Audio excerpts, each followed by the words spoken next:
Great, thank you. And thanks very much for inviting me. It's been such a fantastic experience hearing all these great speakers, lots of great ideas. And I want to start with this cartoon, which I think is not only funny, but it's also quite appropriate to this theme of mediation. This is by Pablo Helguera, who's a Mexican-born American artist and educator.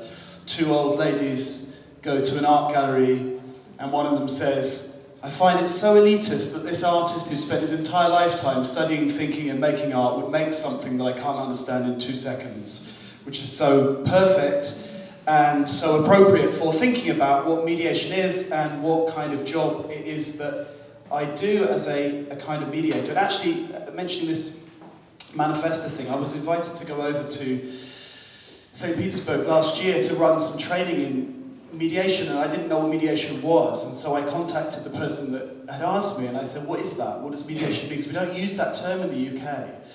And she said, "Basically it's kind of like art education, interpretation, things like that." Okay, so I got to kind of thinking about what mediation might be and what mediation might mean. And I think the origins of the word mediation are really from conflict resolution. So we kind of have to think about what that means in relation to art education and interpretation, because we're really talking about two perhaps opposing camps. And in terms of the Pablo Helguera cartoon, one camp is the camp of the public who come in and say it's all the emperor's new clothes or complain about it.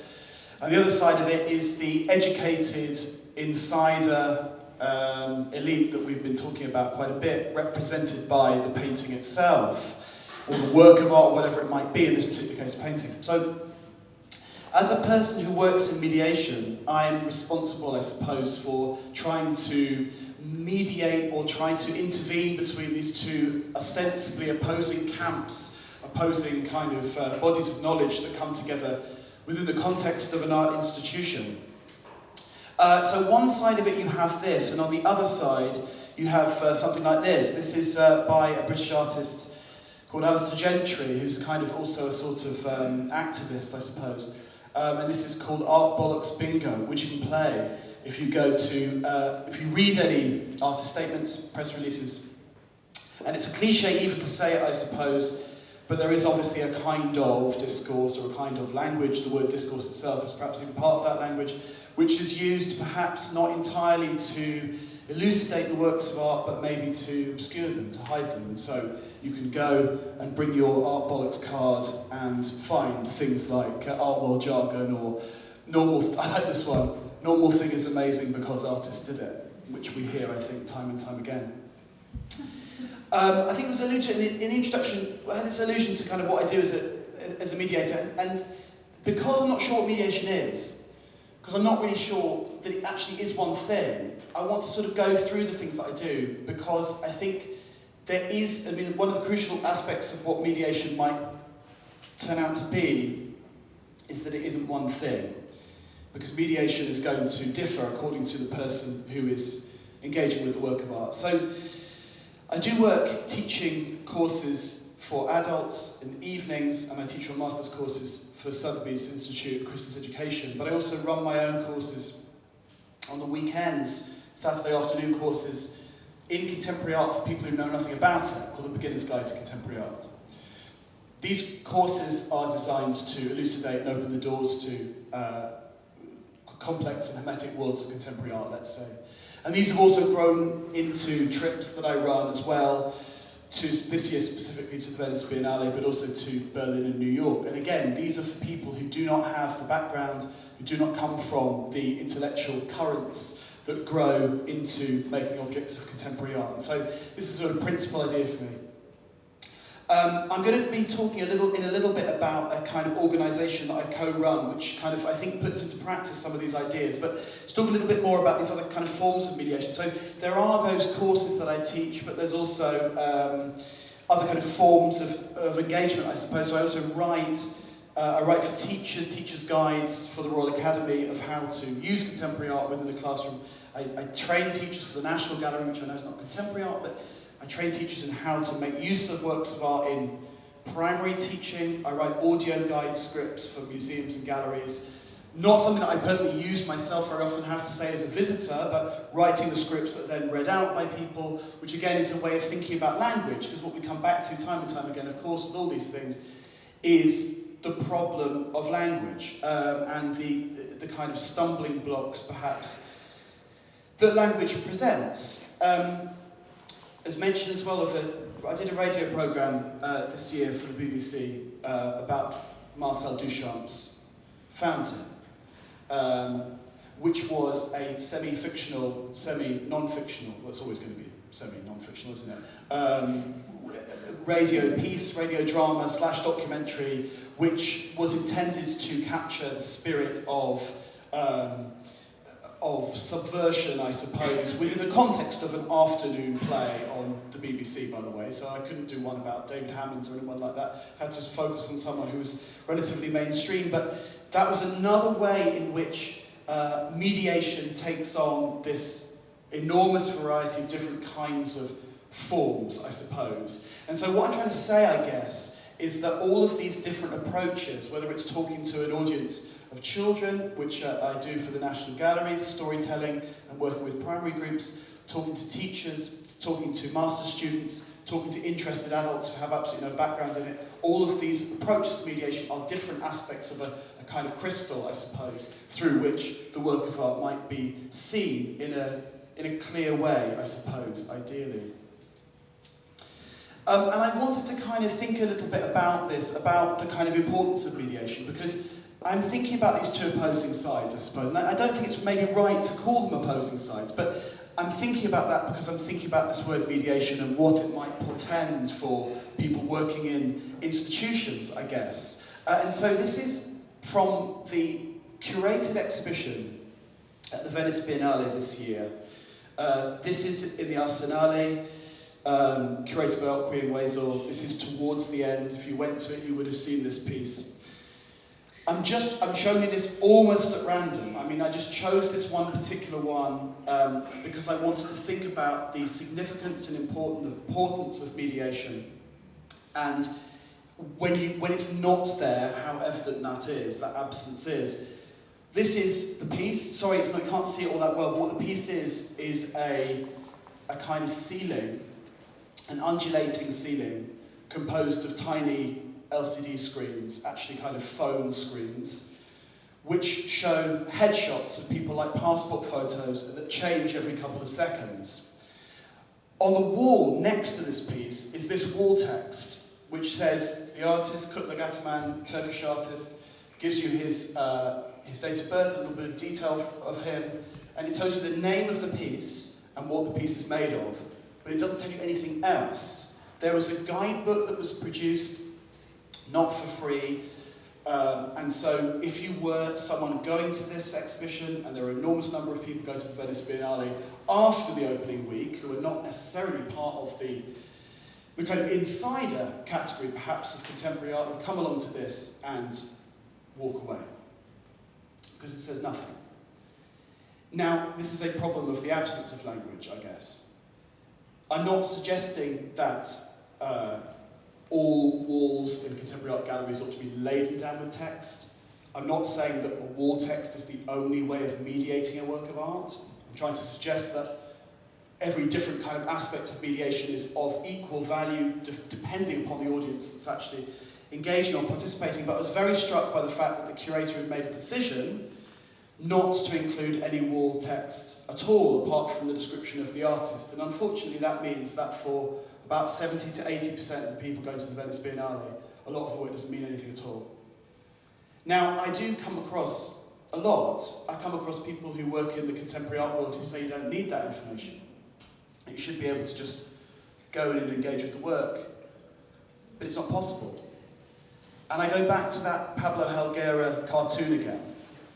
When we see a work of art on the wall like this, or we see a work of art installed like this, it's the culmination of course it is, it's the culmination of many, many, many years of study.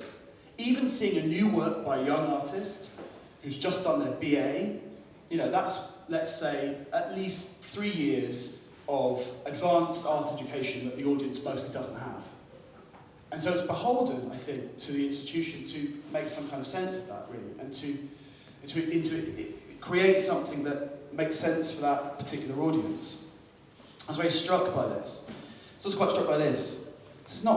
I'm not showing you works by my favourite artists or ones I think that are particularly interesting, but I thought this was an interesting example of a kind of presumption on the part of the curators of the programme that the audience would just get it. The truth is that they just don't. This is a project called Art Everywhere, which is a kind of public art project in a sense, although it works with reproduction rather than original works of art. And it takes place in the UK, but also it's just started to take place in the States. And we have objects from national collections. The objects that are chosen to be reproduced are voted for by members of the general public. It's put to a vote. And then they are placed in public places as you can see, kind of billboards, taking the space of an advertising hoarding. This is a very famous piece by the British artist Mark Quinn called Self, and it's made out of blood. You probably know this one. It's a very well-known piece, but nowhere on that poster, which is placed, as you can see, in a bus stop in a suburban landscape, nowhere on that does it say any information about it apart from the artist's name, the title of the work, and the date of the work. So in order to find out more about this, you have to naturally be engaged. You have to naturally want to find out more. But I would say the majority of people seeing this won't necessarily want to find out more. So what does this project mean? It kind of almost doesn't mean anything, because you have an image which might as well be an advert for something. We're so used to seeing that kind of invasion or that kind of interaction with, let's say, private or public space rather, that something like this might easily be passed by. I think it's an opportunity to engage which has been perhaps missed. I'm talking here about examples in which mediation that could happen, that could make this work come alive, which is really what mediation is supposed to be about, seems to me, has been missed. This opportunity has been missed, and this is just another thing in your visual landscape that you just pass by. Now, I think this is something that is sort of, I suppose, hopefully emphasises how very crucial it is that there is this kind of mediating force that exists between these two things. But before I go on with that, I suppose, I just wanted to think about the opposing side of that. I wasn't able to find any really good examples of really intrusive mediation. I mean, I'm sure we've all experienced that at some point. There are certain things. If we go to an Italian museum, it seems to me to be a particular curse of historical collections in Italy. I don't really know why. I'm sure there's a reason for it. But you can go to exhibitions in Italy where there's more text on the walls than there might be in a book. It looks like walking through an illustrated catalogue. It's incredibly scholarly. It's incredibly disengaging and all that kind of thing. So we can go too far, obviously, with this kind of interpretation. And I go back really to Susan Sontag. I think this is a kind of, for me, it's a little bit of a lodestar, I suppose, which is her essay against interpretation.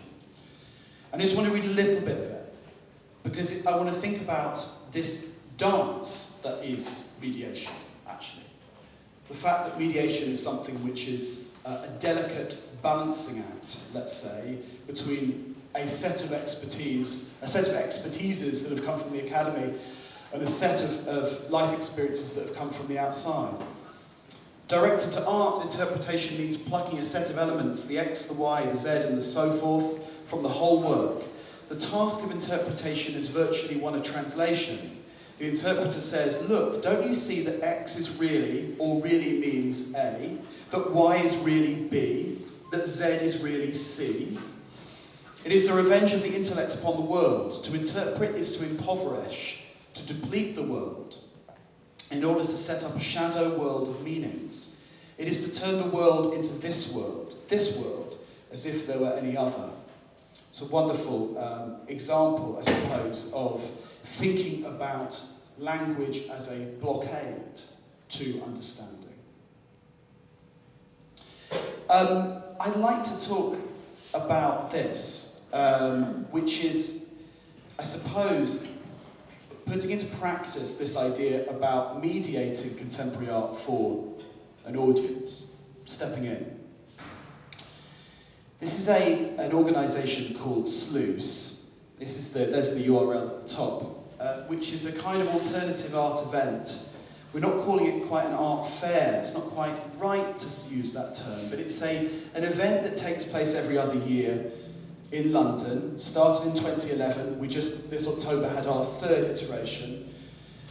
And it is a platform for artist-run practice. Now that includes the UK, but it's also Europe-wide, and we work with galleries and organisations in the States, actually all over the world, with an emphasis perhaps on America and Western Europe, but we're trying to work with that. And what it is it's an organisation which is presented as a kind of alternative to the existing exposure of art within the week that we end up referring to as Frieze Week. I want to be clear that it's not actually a kind of anti-Frieze organisation. It's not an organisation that's set up necessarily to be it's set up to be an alternative to it, but it's not necessarily an overt critique of it. Nevertheless, it is an open plan, free to enter exhibition, let's say, where we gather together between 30 and 40 different artist-run organisations, give them a spot, and ask them to put on whatever it is they want to put on. Now, what this means is we are trying to create a situation, a physical situation, which brings down as many as possible of the veils that exist between public and the world of contemporary art, that intellectual world. This is what I suppose I'm trying to sort of grope towards within this talk, is that I want to create a point of access with the intellectual baggage that comes with the professional life of an artist and those coming in without that kind of baggage. So, to give you an example, this is 2013. Sorry, that's just to explain. That's the venue of 2015. That's right in the middle of London. The way it works, by the way, because it's obviously very relevant, I think, to this notion of ethics. The way it works is that we manage to cover the costs of the venue and the costs of paying our speakers, because I'm going to talk a little bit about the education programme as well. We manage to cover those costs by charging as little as we are able to get away with to the galleries or to these artist-run projects, so that they can do things which are perhaps less beholden to the market and that are they have less imperative to sell, let's say. We're trying to create a situation in which artist-run projects can interact, intermingle, and network with each other. And it means that they can do things like this. This is a really fantastic organisation from Worcester in England called Division of Labour. And in 2013, where we were in Bermondsey in South London, they invited an artist to do a kind of performative sculptural project. This is an artist called Sam Curtis, who trained as a fishmonger originally. So he did a kind of what he called performative fishmongery, which was really great. And so he brought in a freezer and all of the ice, and he, demonstrated different ways of gutting fish and displaying fish and that kind of thing. So it's the kind of thing you can only do when you set up a situation which is outside of the convention of an art fair, let's say, the kind of aesthetic conventions and the financial conventions, I suppose, of participation in that kind of thing. I mentioned, though, the sort of crucial thing that I really wanted to talk about, which is about the education programme. It's about the kind of mission of this thing. I should point something out as well. It's not funded by anyone. I mean, we've tried. Oh, jeez. But because it's not something, and it's actually very relevant to what was said earlier on, we refuse to define ourselves as one thing or another, which is a little bit of a problem, because it means that when you want to get funding, they say, so what exactly are you?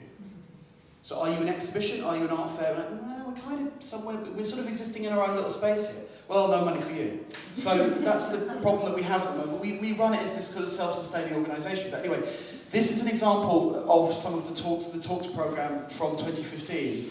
All of the talks, we pay the speakers but we don't charge people to come in, we don't charge people to see them, and then there's this online archive, which I'll talk about as well, of all of the talks we've done in the past, just to give you a sense of what we do.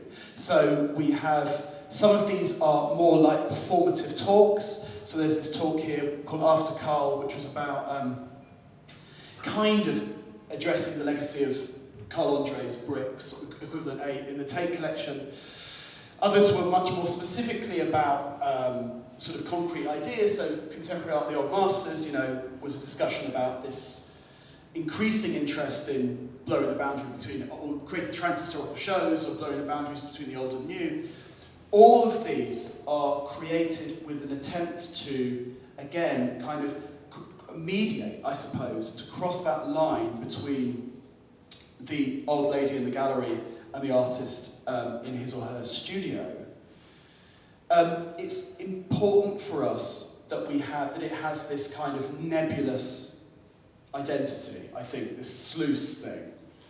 It's important for us that it isn't one thing, and so we operate also, to some extent, virtually. We operate online. So this is a screenshot I've done of, as you can see, we did do a talk on mediation, which is worth a look. It's a slightly different approach, I suppose. All of the talks are archived, all of them are available to watch online. You can see this is when we were in New York last year. We did a sort of collaboration with artists and galleries in Bushwick, and we had a fantastic lineup of art writers talking kind of about, I suppose, about the future of art criticism.